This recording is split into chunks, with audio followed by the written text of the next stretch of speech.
ধোকা ধোকা। ওয়ামাল হায়াতুদ দুনিয়া ইল্লা মাতাউল গুরুর, দুনিয়ার সব আয়োজন আল্লাহ বলছে ধোকা ধোকা ধোকা। হাসিটাও ধোকা, কান্নাটাও ধোকা, সব ধোকা। সুখের আয়োজনও ধোকা, দুঃখের আয়োজনও ধোকা। সুখের আয়োজনও থাকবে না, দুঃখের আয়োজনও থাকবে। হাসলেও মরে যাবেন, কাঁদলেও মরে যাবেন। সুখে থাকলেও মৃত্যু হবে, দুঃখে থাকলেও মৃত্যু হবে। রাজপ্রাসাদের অট্টালিকায় যে তারও মরণ হবে, জীর্ণ কুটির কুড়ে ঘরে যে তারও মৃত্যু হবে। জীবনে যে কোনো দিন সুখ দেখে নাই ওই দুঃখী মানুষেরও মৃত্যু হবে। জীবনে যে কোনো দিন দুঃখ দেখে নাই ওই সুখী মানুষেরও মৃত্যু হবে। সেজদা দিতে দিতে কেউ আব্দুল কাদের জিলানী হলেও মৃত্যু হবে। আল্লাহর নাফরমানি করতে করতে ফেরাউন নমরুদ হয়ে গেলেও মৃত্যু হবে। এক চিরন্তন সত্য, এক চির বাস্তবতা, ওয়াজাআত সাকরাতুল মাউত বিল হক। আল্লাহ বলছে বান্দা সত্য সত্য মৃত্যুর যন্ত্রণা আসবে। যালিকা মা কুনতা মিনহু তাহিদ, যে মৃত্যু থেকে তুমি বারবার পলায়ন করেছিলে। প্রতিবার ঠান্ডা লাগছে, সর্দি হইছে, অসুস্থ হইছে, একটু থেকে একটু ব্যথা বেদনা হইছে, তুমি দৌড় দিয়া ডাক্তার দেখাইছো, ওষুধ খাইছো, আবার ভালো হয়ে গেছো। তুমি মনে করছো এই যে ভালো হয়ে গেলাম, মরলাম না, বাচ্চা গেলাম। আল্লাহ বলে না বান্দা, ভুল বুঝছো। অসুস্থতা বারবার আসে, মৃত্যু বারবার আসে না। মরণ একবারই আসে, সে আর ফিরায় দেন। মাথা ব্যথা, পেট ব্যথা বারবার হইতে পারে, সেটা আবার চলেও যাইতে পারে। তো মরণ বারবার আসে না, আর মরণ কাউকে ফেরত দেয়। কাজে তুমি মরণ আর জ্বর, মাথা ব্যথারে এক মনে করো না। তুমি মৃত্যু আর পেটের অসুখরে এক কথা মনে করো না বান্দা। তুমি এক ভেবো না, বরং সত্য সত্যই মৃত্যু আসবে, মৃত্যুর যন্ত্রণা। এই জন্য প্রিয় ভাই আমার, বাপ আমার, আমি অনুরোধ করছি, মূল ফিকির ওয়াজের আত-তারগীব ওয়াত তারহিব, একটি মাহফিল যত বড় আয়োজনই হোক, এর মূল উদ্দেশ্য এই দুইটা, আত-তারগীব ওয়াত তারহিব। অর্থ হইল জান্নাতের আগ্রহ তৈরি করা, জাহান্নামের ভয় তৈরি করা। আল্লাহ কোরআনে বলেছেন ওয়া আনজালনা ফিহা আয়াতিন বাইয়িনাত লাআল্লাকুম তাযাক্কারুন। আমি কোরআনের আয়াতগুলো আমি আল্লাহ নাজিল করেছি কেন? লাআল্লাকুম তাযাক্কারুন, যেন তোমরা উপদেশ গ্রহণ করতে পারো। আল্লাহ কোরআনে বলেছেন ইয়াইযুকুম লাআল্লাকুম তাযাক্কারুন। আমি আল্লাহ নিজে তোমাদেরকে ওয়াজ করছি কেন? লাআল্লাকুম তাযাক্কারুন, যেন তোমরা উপদেশ গ্রহণ করতে পারো। আল্লাহ তাআলা মূসা নবীকে বলছে, মূসা এই নিকৃষ্ট কাফের ফেরাউন, তার কাছেও কালেমার দাওয়াত নিয়ে যাও, ইমানের দাওয়াত দাও। কেন? আল্লাহ নিজে বলছে লাআল্লাহু ইয়াতাযাক্কারু আও ইয়াখশা, হয়তো সে উপদেশ গ্রহণ করবে অথবা আমি আল্লাহকে ভয় করব। এক কাফেরের কাছে, মুশরিক নিকৃষ্ট কাফের, যে আল্লাহ দাবি, খোদা দাবি করছে নিজেকে, এমন খোদা দাবিদার, তার কাছে পর্যন্ত আল্লাহর কথা পেশ করার মাকসাদ আল্লাহ নিজে বলছে যে সে যেন উপদেশ গ্রহণ করে অথবা আল্লাহকে ভয় করে। তাহলে আমাদের কাছে উদ্দেশ্য কি? তাই আমাদের কাছে উদ্দেশ্য কি? একটা প্রদর্শন, এটা দেখাই দিলাম আমরাও পারি, এটাই মাকসাদ। কথা বলেন না? লোক হইছে, একটা মাহফিলের পরে এতটুকুই শুধু আলোচনা হইল যে লোক হইছে। হ্যাঁ, তো লোক হইছে, তো এখন মাশাআল্লাহ অনেক লোক হইছে। তারপরে এরপরে কি হইছে? লোক হইছে, বুঝলাম, ধরে নিলাম। তো এখন কি? সকাল থেকে কি বেটা লোক হইছে, আর এখন আপনার অর্থাৎ যারা আয়োজন করছে তা করে আগামীকাল লোকজনে মাথা তালগি দিয়ে লই আঁটবো, ঠিক না? লোক হইছে না? তো এটা কি বলেন? তাইলে বিষয়টা এটা না। লোক কম না বেশি? আমি 4 জন মানুষের সামনে বয়ান করছি, 3 ঘন্টা, 70 জন মানুষ গুণা, 50 জন মানুষ, 20 জন মানুষের সামনে 4 ঘন্টাও বয়ান করছি একটা সময়, সেই আরো 10 বছর আগে, 15 বছর আগে। তাইলে দোস্ত এটা কোনো খোদার কসম কোনো বিষয় না, এটা নিয়ে কোনো পেরেশানি হওয়ার কিছু নাই। যুবক ভাই, আল্লাহর দোহাই তোমাদের কাছে অনুরোধ, প্রিয় ভাই, তোমরা এই খ্যাতি কিংবা জনপ্রিয়তার জন্য কারো পিছনে দৌড়াইও না। তোমরা অনেক ছেলে মাশাআল্লাহ আসছো দোস্ত, আমার একজন বক্তা দেখতে আসছো ঠিক তো, কিন্তু যারা আজকে এশার নামাজ পড়লা না, মাগরিবের নামাজ পড়লা না, বন্ধু আমারে দেখে তোমাদের কি হবে? আমি আসছি তো, দেখছো তো, এখন বেনামাজি তুমি এখন চলে যাও, এখন আব্বা চলে যাও তুমি। বেনামাজি তো নিকৃষ্ট, যার কপালে সেজদা নাই, এ তো এ আসমানের নিচে জমিনের উপরে সর্বশ্রেষ্ঠ গাদ্দার, এই সৃষ্টির সবচেয়ে নিকৃষ্ট অসভ্য বেয়াদব, যার কপালে সেজদা নেই। ও রাজিম, ও এই পরিমাণ বিতাড়িত, যাকে পাথর মেরে মেরে বিতাড়িত করা উচিত তাকে বলে রাজিম।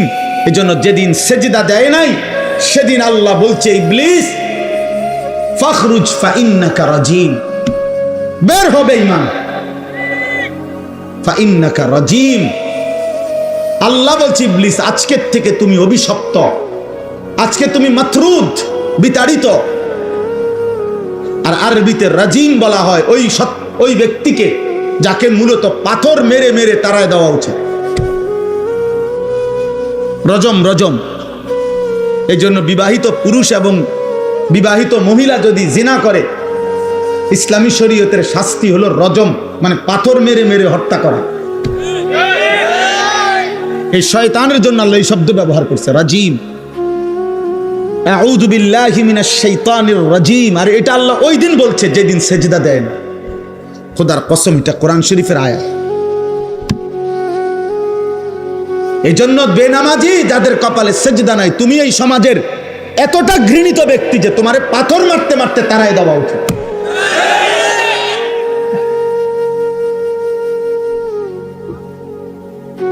তুমি এতটা ঘৃণিত, তুমি জমিনের এতটা ঘৃণিত ব্যক্তি।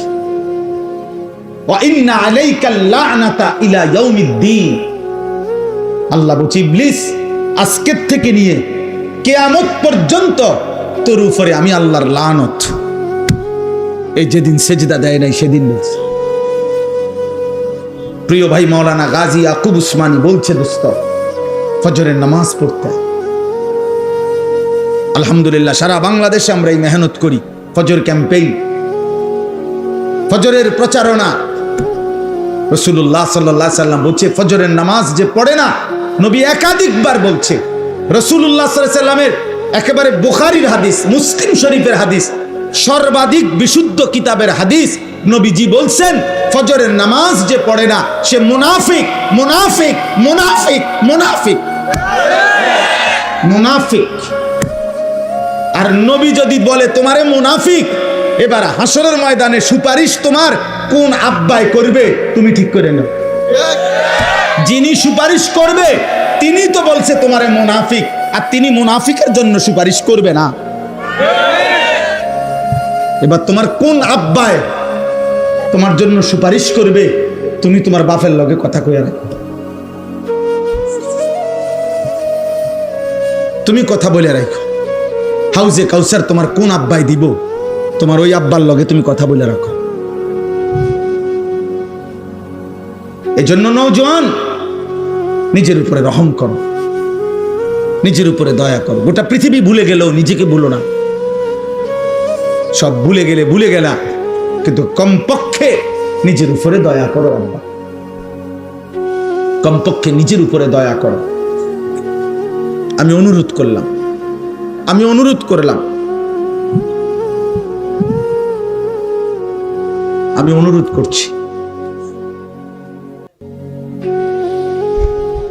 আমাদের সবার অতিরিক্ত বুদ্ধির কারণে মাহফিলের সময়টা একটু এলোমেলো হয়ে গেছে, যার কারণে আমি খুব লম্বা সময় কথা বলতে পারছি না। আন্তরিকভাবেই আমি দুঃখিত। কিন্তু আমার প্রথম কথা শেষ, আমি আর দ্বিতীয় কথা হলো আমার এই 4টা আয়াতের তর্জমা বলি। কিন্তু আমি সমস্ত ছেলে তোমাদেরকে বলি, বাপ আমার হাত জোড় করে অনুরোধ, তোমরা যারা এশার নামাজ সারাদিনে 1 ওয়াক্ত নামাজ পড়ো না, একটা সেজদা দাও নাই, তুমি দয়া করে চলে গেলে ভালো ছিল। তুমি আল্লাহর দুশমন, তুমি রাসূলুল্লাহ সাল্লাল্লাহু আলাইহি সাল্লামের দুশমন, তুমি নবীর 23 বছরের কলিজা ছেঁড়া তায়েফের রক্তের দুশমন। তুমি নবীর তায়েফের রক্ত তোমার কলিজা গলাইতে পারে নাই। 14 দিন যে নবী পেটে পাথর বাঁধছিলেন ক্ষুধার কষ্টে, সেই পাথর বাঁধা ক্ষুধার কষ্ট তোমার দিল গলাইতে পারে নাই। তায়েফের দান দান শহীদ করা রক্ত তোমার মন নরম করতে পারে নাই। তোমার মতো গাদ্দার ছোটখাটো গাদ্দার না। তুমি জন্মের পর থেকে তোমরা যারা নামাজ পড়ো না, তোমরা শোনো নাই তোমার বাবা কাছে তুমি মুসলমান? 365 দিনে খোদার 1 বছরে যে কোনো দিন 5 ওয়াক্ত নামাজ পড়ো নাই, ফজরের নামাজ পড়ো নাই আব্বা, তুমি জীবনে জানো না? তোমার বাবা বলে নাই, তোমার মা বলে নাই তুমি মুসলমান? তোমারে কেউ বলে নাই যে মুসলমানের উপরে নামাজ ফরজ? হ্যাঁ, আল্লাহর নবী সাল্লাল্লাহু আলাইহি সাল্লাম বলেছে, বাইনার রাজুল ওয়া বাইনাশ শিরকি ওয়াল কুফর তারকুস সালাহ। কোন ব্যক্তি মুমিন নাকি মুশরিক নাকি কাফের, খোদার কসম নবী বলছে পার্থক্যের প্রমাণ তারকুস সালাহ, নামাজ ছেড়ে দেওয়া। এর ভিত্তিতে প্রমাণিত হবে সে মুমিন না মুশরিক। বিশুদ্ধ হাদিস। আল্লাহর নবী সাল্লাল্লাহু আলাইহি সাল্লাম। অতএব আমার প্রথম বক্তব্য, এমন মালিক, এমন রব আল্লাহ তাআলা বলতেছেন। এই আমি 4টা আয়াত পড়ছি, এবার বলি সংক্ষেপে। আলহামদুলিল্লাহি রাব্বিল আলামিন। আল্লাহ বলছে, বান্দা শোনো, সমস্ত প্রশংসা আল্লাহর জন্য। কেন? যেহেতু তিনি জগৎ সমূহের পালনকর্তা। আল্লাহ তাআলা বললেন আলহামদুলিল্লাহ, সমস্ত প্রশংসা আল্লাহর জন্য। যদি বলি কেন, আল্লাহ বলবে, বান্দা কেন কেন আমার জন্য প্রশংসা হবে না? এই কায়নাতের সব আয়োজন যেখানে যা, সবই তো আমার, সবই কার? তো আমার প্রশংসা হবে না তো কার হবে? এই সৃষ্টির চারিদিকে যত আয়োজন, ভালোবাসার যত রং, যত প্রিয় জিনিস, যত পছন্দ, যত ভালোবাসা, যত আবেগ, যত অনুভূতি, যত ফিকির, যত চেষ্টা, যত মেহনত, যেখানে যত আয়োজন, সবকিছুই তো বান্দা আমার দেওয়া, আমার। তা আমার প্রশংসা না তো কার? তাইলে আমার প্রশংসা করবা না তো কার করবা বান্দা? কার করবা? চারিদিকে তো সব আমার। ইন্না যায়্যানাস সামাআদ দুনিয়া, আমি তো সাজিয়েছি। আল্লাহ বারবার কোরআনে কথাটা যে কতভাবে বলছে, কতভাবে, যে বান্দা তুমি একটাবার বিবেক দিয়া তোমার মধ্যে দেখো, তোমার সব আমার। চারিদিকের সৃষ্টিতে দেখো, তাও আমার। আলাম নাজআলিল আরদা মিহাদা ওয়াল জিবালা আওতাদা ওয়া খালাকনাকুম আজওয়াজা ওয়া জাআলনা নাওমাকুম সুবাতা ওয়া জাআলনা লাইলা লিবাসা। আল্লাহ বলে, বলো না বান্দা, এই জমিন আমি কি তোমার জন্য বিছানার মতো বিছায়া দেই নাই? আমি কি পাহাড়গুলো পেরেকের মতো তোমার জন্য স্থাপন করি নাই? আমি কি তোমাদেরকে জোড়ায় জোড়ায় নারী পুরুষে সৃষ্টি করি নাই? আল্লাহ বলে, 2 চোখের ঘুম আমি কি দেই নাই? রাত্রিটাকে অন্ধকারের কালো চাদর দিয়ে আমি কি ঢেকে দেই নাই? দিনের আলোকিত সূর্যটাকে তুলে তোমার উপার্জনের উপযোগী আলোকিত একটা দিনের পরিবেশ আমি কি বানায় দেই নাই? মাথার উপরে 7টা আসমান আমি আল্লাহ কি বানাই নাই? একটি পূর্ণ সূর্য আলোকিত আমি কি দেই নাই? একটা চাঁদ আমি কি উঠাই নাই? প্রতিনিয়ত আকাশ থেকে অঝোর ধারায় বৃষ্টি আমি কি নামাই নাই? জমিন থেকে তোমার জন্য খাদ্য, শস্য, উদ্ভিদ, ফুল ফল ফসল আমি কি উৎপন্ন করি নাই? এত কিছুর বিনিময়ে আমি কি সেজদা পাই না? এই নাফরমান, এই গাদ্দার, বেনামাজি গাদ্দার, তুই ওঠ না কেন? এমন মালিক অস্তিত্বের প্রতি সেকেন্ড, জীবনের প্রতি মুহূর্ত, হায়াতের প্রতিক্ষণ, নিঃশ্বাসের প্রতিটা উঠানামা, চোখের প্রতিটা পলক, হাতের প্রতিটা নড়াচড়া, হৃদয়ের হার্টের প্রতিটা স্পন্দন, যিনি 24 ঘন্টা নিয়ন্ত্রণ করছেন, দয়া করে দিচ্ছেন, তাকে একটা সেজদা দিল না? এই নাফরমান, কেমনে ঘুমাইবা? তোর বাপ তোরে কিছু বলে না? তোমরা কিশোর নওজোয়ান, তোমার মার কিছু বলে না? হাইওয়ানের মতো চুল, কোন মুশরিক কোন বেঈমানের মতো চুল রাখছো, সারাদিনে এক ওয়াক্ত নামাজ পড়ো না, চেহারা সুরত দেখলে বোঝা যায় বন্য জন্তুর মতো, যার কারণে মা মুখ ফিরায় নিছে। আরে বদনসিব, তোর দুর্ভাগা কপাল, তোর বাপে আর তোকে ডাকে না, তোর মা তোকে ডাকে না। এক ঘরে ঘুমায় 365 দিনে কোনো দিন তোমারে কেউ ফজরের নামাজের জন্য উঠায় নাই। আল্লাহর কসম, এটা তোর উপরে অভিশাপ ছাড়া আর কিচ্ছু না। বলে ভাত তো খাই হুজুর, ঘুম যাই, পেশাব পায়খানা করি, আমার তো কোনো অসুবিধা নাই। এগুলো আল্লাহ তাআলা খাবার, পেশাব পায়খানা, ঘুম আর ওই লজ্জাস্থানের চাহিদা, এটা কুত্তারও পূরণ হয়। কুত্তার কুত্তার কুত্তার কুত্তাও খায়, কুত্তাও ঘুমায়, কুত্তাও পেশাব পায়খানা করে, কুত্তারও লজ্জাস্থানের চাহিদা পূরণ হয়, নয়তো কুকুরের বাচ্চা হয় কেন? কি ভাবছো আব্বা? দিন রাত মোবাইলে কি দেখো? নারী, নর্তকী, জিনা, ব্যভিচার, উলঙ্গ দৃশ্য, কোন বেহায়া নারীর ছবি কেন দেখো? লজ্জাস্থানের চাহিদা তোমার, লজ্জাস্থানের শাহওয়াত। আমি যদি আমার এতগুলো মুরব্বিরে বাদ দিয়া শুধু আপনাদের কাছে মাফ চাইয়া বলি, যুবক ভাই তোদের কাছে, তোরা পেশাবের রাস্তার কাছে হেরে গেলি। তাহলে তোর জীবন শুধু এই পেশাবের রাস্তার লাগা? কাপুরুষ!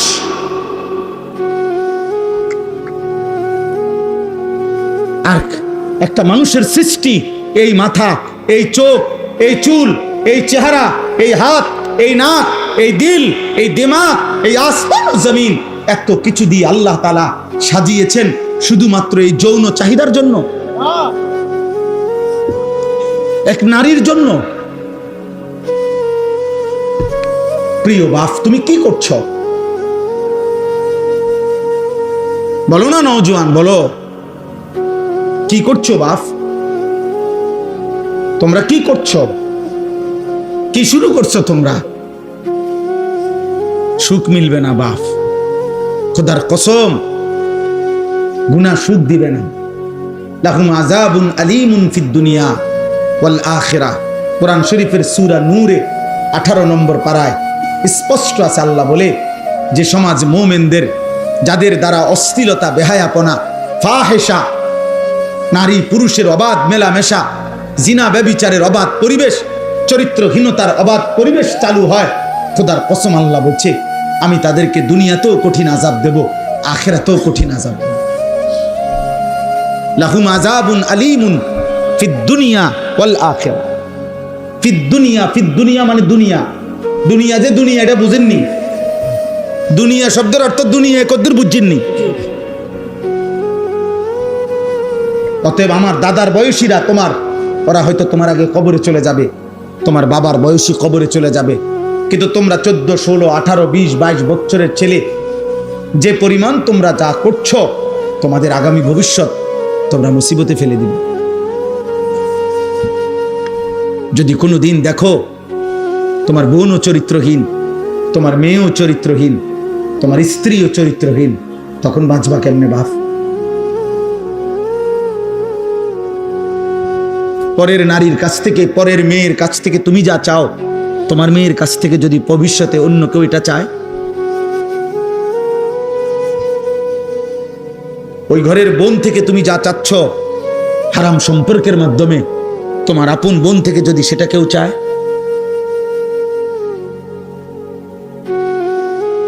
কথা বলে না। তো তুমি সেটা মেনে নিবে তো? তোমার ইজ্জত এটা মেনে নিবে তো? তোমার আত্মসম্মান এটা মেনে নিবে তো?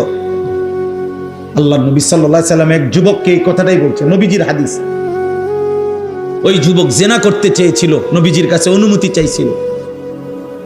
ইযান লি বিজিনা, বলছি ইয়া রাসূলুল্লাহ আমি জিনার অনুমতি চাই। আল্লাহ নবী সাল্লাল্লাহু আলাইহি সাল্লাম তাকে 5টা প্রশ্ন করছেন ওই যুবককে। এই কিতাব আমার গাড়িতেও আছে, আরবি কিতাব। ওই যুবককে নবী বললেন, আমি তোমার কাছে জানতে চাই, আফা তুহিব্বুহু লি উম্মিক ওয়া ইবনাতিক ওয়া উখতিক ওয়া আম্মাতিক ওয়া খালাতিক। আমি সংক্ষেপে বললাম। নবীজি বললেন, যুবক তুমি কি চাও তোমার মায়ের সাথে কেউ জিনা করুক? যুবক বলছে, লা ইয়া রাসূলুল্লাহ, না। তোমার মেয়ের সাথে না, তোমার বোনের সাথে না, তোমার ফুফুর সাথে না, তোমার খালার সাথে না।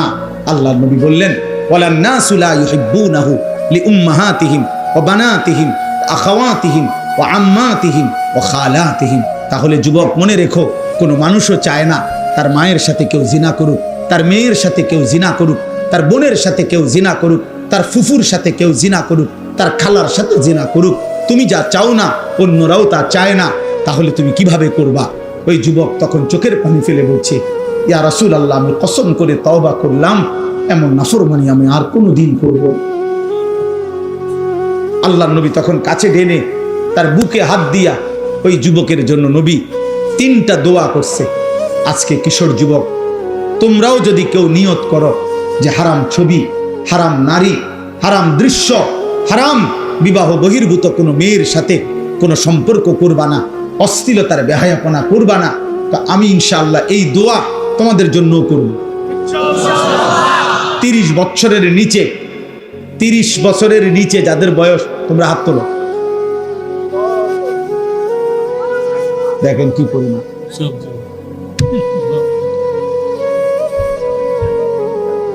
আয় করিম, আল্লাহ তোমাদেরকে কবুল করেন। তো নবী সাল্লাল্লাহু আলাইহি সাল্লাম ওই যুবকের জন্য 3টা দোয়া করছেন।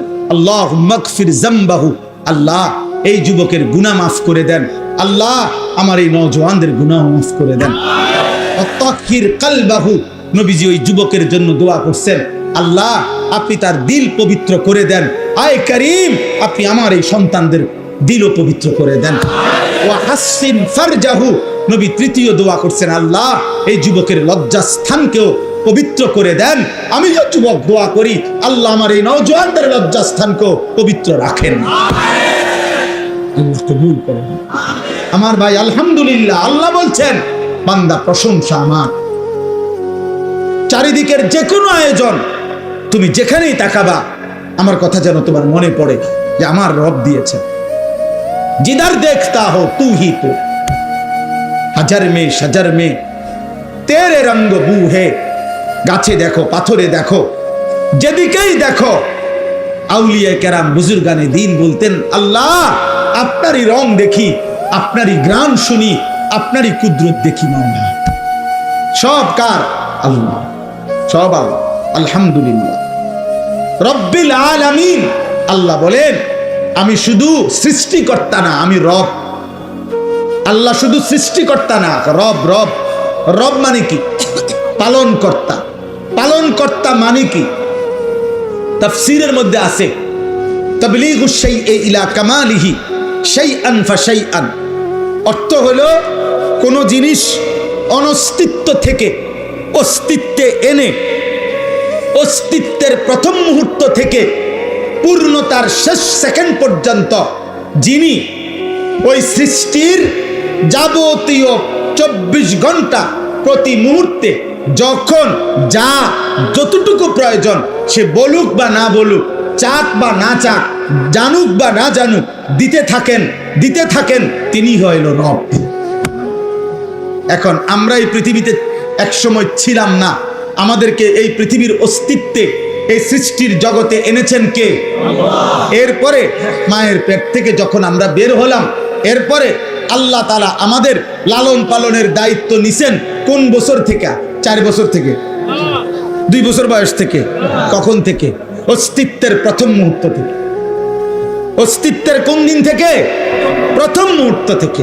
প্রথম মুহূর্ত থেকে, জন্ম থেকেও না, তারও আগ। মায়ের পেটে দায়িত্ব ছিল কার? মায়ের পেটের আগে বাবার বীর্যে যখন ছিল তখন দায়িত্ব ছিল কার? মায়ের জরায়ুতে পৌঁছাইছেন তখন দায়িত্ব ছিল কার? 9 মাস ধীরে ধীরে নিজের হাতে সৃষ্টি করেছেন তখন দায়িত্ব ছিল কার? মাটির অস্তিত্বের মধ্যে আমরা ছিলাম, মাটি থেকে আমাদেরকে সৃষ্টি করেছে, তো মাটির অস্তিত্বে আমাদেরকে সংরক্ষণ করেছেন, তখন দায়িত্ব ছিল কার? আল্লাহর। আল্লাহর। আল্লাহ বলেন, আমি প্রতি সেকেন্ড প্রতি মুহূর্তে আমি আল্লাহ লালন করছি, পালন করছি। এজন্য আমি রব। তুমি বান্দা জানো না কখন তোমার কি লাগবে। রোদ, বৃষ্টি, আলো, বাতাস, রাত, দিন, সকাল, দুপুর, ঠান্ডা, গরম, সুস্থতা, স্বাস্থ্য, যৌবন, শিশু, বৃদ্ধ, হাসি, কান্না, আনন্দ, বেদনা, আহার, নিদ্রা, সব আমি দিছি। সব সব সব সব সব। অতএব এত কিছুর বিনিময়ে যদি আমি আল্লাহ আমার নামটা তোমার জবানে না শুনি, আমার সেজদাটা যদি আমি না পাই, এর চাইতে বড় অকৃতজ্ঞতা, এর চাইতে বড় সীমা লঙ্ঘন, এর চাইতে বড় গাদ্দারি আর কি হইতো? বলো না বাপ, এর চাইতে বড় গাদ্দারি আর কি হতে পারে?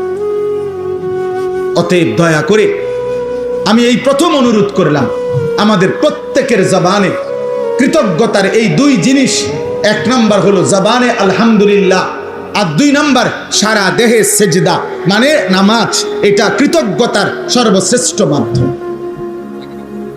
1 নাম্বার হলো আলহামদুলিল্লাহ। 1 নাম্বার কি? জবানে বলা। জবানে আমাদের প্রতি মুহূর্তে বারবার এই জবানে বলা উচিত আলহামদুলিল্লাহ। যখনই আমাদের জীবনের যেই কোনো প্রয়োজন পূরণ হয় তখনই আমাদের বলা উচিত আলহামদুলিল্লাহ। আলহামদুলিল্লাহ। প্রতিবার খাবারের পরে বলা উচিত আলহামদুলিল্লাহ। প্রতিবার ঘুম থেকে জেগে বলা উচিত আলহামদুলিল্লাহ। প্রতিবার বাথরুমের প্রয়োজন সেরে বের হয়ে বলা উচিত আলহামদুলিল্লাহ। অর্থাৎ রবের প্রশংসা, রবের প্রশংসা।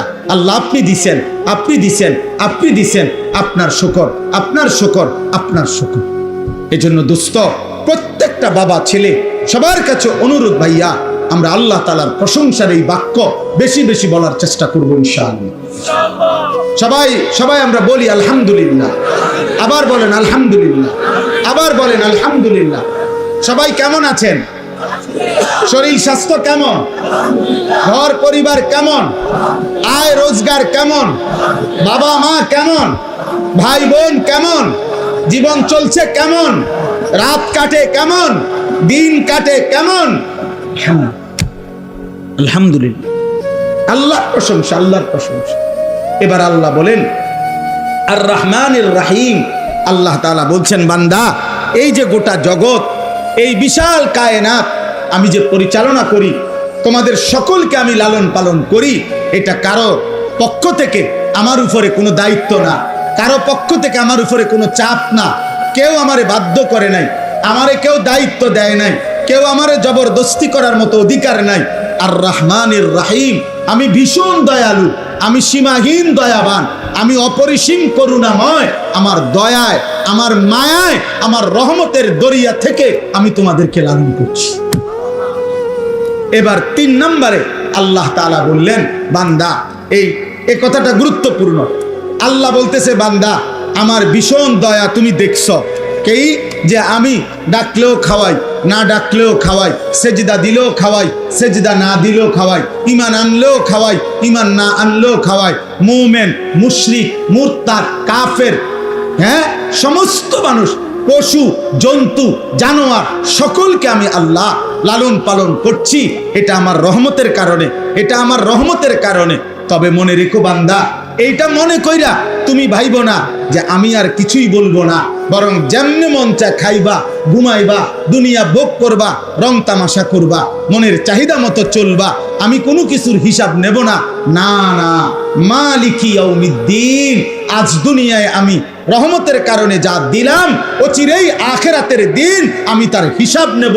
আমি বাদশাহ, আমি মালিক, আমি রাজাধিরাজ, আমি জব্বার, আমি কাহ্হার, আমি আজিজ, আমি জুন্তিকাম। অতএব অতএব তুমি এদিক সেদিক যাইও না, এদিক সেদিক যাইও না বান্দা, তুমি আমার কাছে থাকো, আমার হুকুমে থাকো।